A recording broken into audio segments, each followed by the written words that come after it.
Bonjour à tous, aujourd'hui je vais vous parler de changement. Alors comment ça se passe et pourquoi c'est si dur de changer?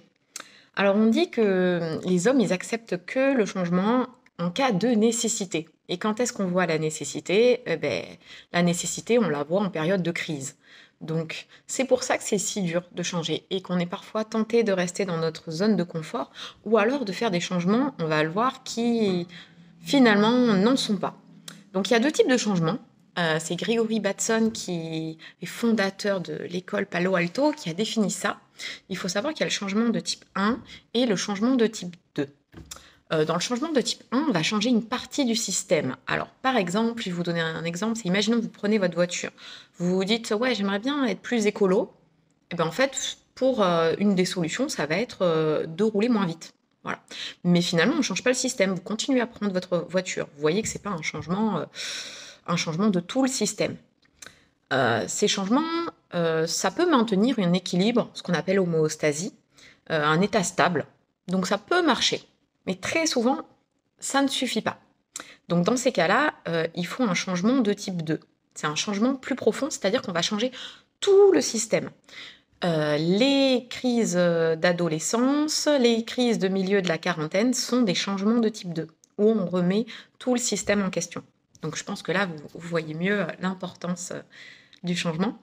Et on comprend mieux que quand on est dans le changement de type 1, des fois on dit plus ça change, plus c'est la même chose. Vous voyez? Vous avez des fois l'impression, peut-être dans votre vie, d'avoir envie de changer quelque chose et vous vous dites, mais pourtant j'essaye, et rien à faire. Et vous êtes peut-être dans un changement de type 1. Et dans ces cas-là, le changement doit se faire beaucoup plus en profondeur. On va revenir au changement de type 2.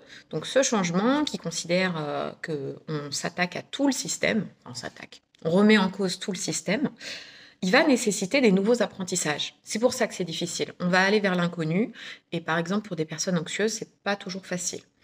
Donc ces apprentissages, il y a 4 niveaux.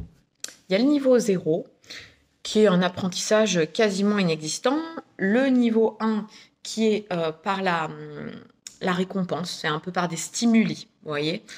Le niveau 2, ça va être la généralisation. Par exemple, je sais conduire une voiture, je sais donc conduire toutes les voitures, vous voyez. Et le niveau 3, c'est un niveau plus profond qui correspond justement à la psychothérapie, au développement personnel, à un changement beaucoup plus profond.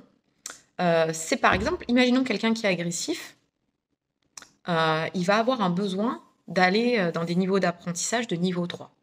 Donc selon le problème, vous voyez qu'il y a besoin de plus ou moins de changements en profondeur. Donc vous comprenez peut-être mieux pourquoi c'est si difficile de changer et pourquoi des fois on a l'impression d'essayer de changer, mais ça ne convient pas. Parce que selon le problème, il peut y avoir des différences de profondeur nécessaires. Donc ça s'accompagne absolument, le niveau 3, d'une redéfinition de soi-même. Donc on va aller chercher à l'intérieur de nous pas mal de choses. Qui nous sommes, qu'est-ce qu'on veut être. Et voilà. Bon, j'espère que cette vidéo vous a aidé et je vous souhaite une excellente journée.